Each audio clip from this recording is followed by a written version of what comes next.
right, to help us out today, please welcome back to our show, Dr. Keri Peterson.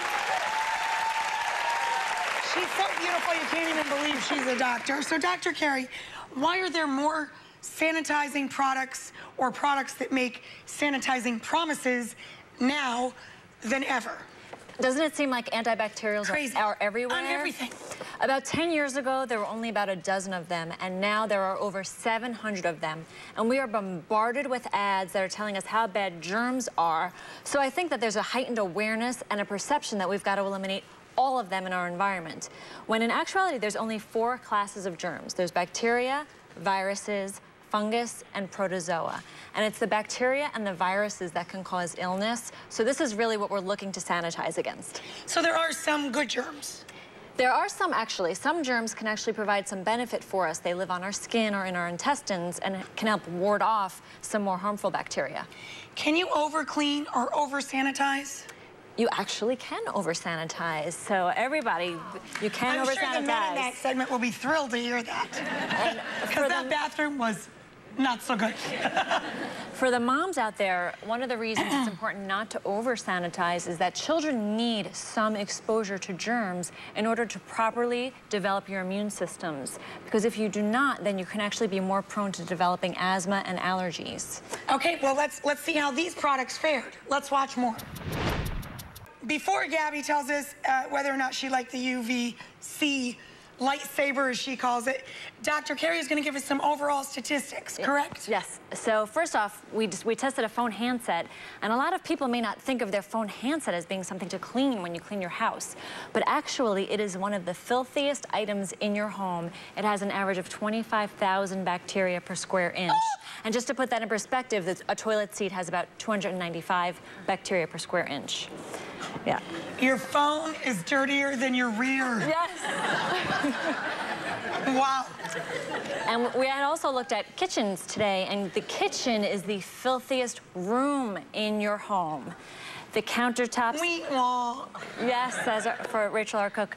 The countertops, the sinks, the sponges, as you mentioned, are perfect breeding grounds for bacteria because the food that you work with can contaminate the surfaces. Plus, it's often wet, and that can promote the growth of fungus. So the average countertop has about 488 bacteria per square inch. It would be safer to cook on my toilet. That's awful. Okay, so... And toothbrushes are actually, we brush our teeth 72,000 times in our lifetime. And don't you wonder where those bugs go after you scrape them out of your mouth? They stay on the toothbrush. And then... So he was right to be paranoid about his toothbrush? Oh, yes, for more than one reason, Mike. Because first, not only are you putting a dirty toothbrush back in your mouth, but if you keep your toothbrush next to the toilet and you flush it without closing the lid, germy droplets can spray up to 20 feet in the air and deposit on anywhere in your bathroom, your toothbrush included. I don't know about germs, but I sure do feel sick now.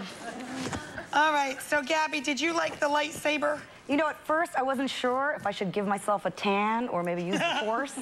And it's fun to use. I was concerned about pets and kids, but I think for work, if you have big spaces that need sanitizing, it would be perfect. Dr. Keri, what were the results? All right, let's see the results. So beforehand, what was grown were 2 bacteria. One is called Staphylococcus epidermidis. There were 140 colonies of that.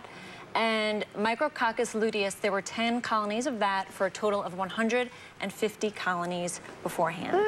Colonies? Colonies, That's whole little groups of them that got their own zip code. Do those things give you anything you don't want? These particular germs happen to predominantly live on our skin and don't usually cause illness. So you were okay. And after you lightsabered it? Let's see the after.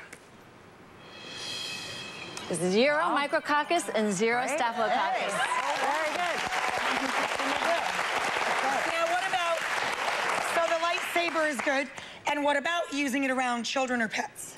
That is one thing to be aware of. It does have a light that you shouldn't look into for prolonged periods because it can damage the eyes.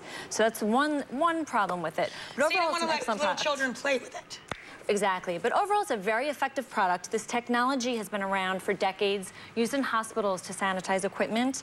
And the way that it works is it's the UVC light. It penetrates the wall of the germ. It damages the DNA so that it cannot replicate, and then it dies. You could travel with that. Because, you know, anybody that watches CSI, aren't you afraid of the sheets everywhere now? That's a great idea. Yeah, right? It actually comes in a smaller portable version. It comes in a portable version. I'm getting me one. All right. So up next, Ginger. She used the Lotus thing. That was the zapping your water? Yeah, it supercharges your water. Huh. They called it super water.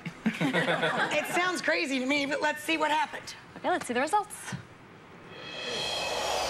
So beforehand, what was found on the countertop was Corynebacterium species, 200 colonies of those, and Staphylococcus epidermidis, 600 colonies of those, for a total of 800 colonies. Now Pretty that dirty. Corynebacterium, whatever that first one is that dangerous? Only if you're immunocompromised, which means your immune system is suppressed, can it cause illness, but for the average healthy person, it would not be an issue. Okay, let's see how the jazzed up water did. And here's the after. Corynebacterium 0, Staphylococcus 0. Very good. So, Jaw dropper. What is it doing? here's how it works. It charges oxygen into ozone, which is a supercharged oxygen, as Ginger mentioned. And the ozone is a natural and environmentally friendly oxidizer, so it actually kills germs instantly on contact. It's a very innovative product.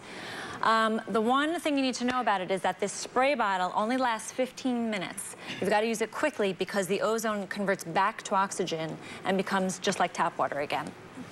So for 15 minutes at a pop, you can clean your house with water. And it cleans stains. It cleans stains as well, red wine, coffee, and it also deodorizes. It cleans red wine, coffee, and deodorizes. This thing is amazing. It really is, and it's chemical free, so you can even use it on baby bottles. If it could take out the garbage, I'd marry it. Actually, I have a perfectly lovely husband at home, and yes, honey, thank you for taking out the garbage. Okay, last up is Mike with the filthy, disgusting toothbrush in the bathroom that needs to be cleaned. You need to take out the garbage more often in there. Well, we'll try. We'll try. Men, they're not gonna try. Okay, so Mike's toothbrush before. Let's take a look. No. Okay, so here is the before. We've got Mike. We've got Cochuria varians, 100 colonies of those.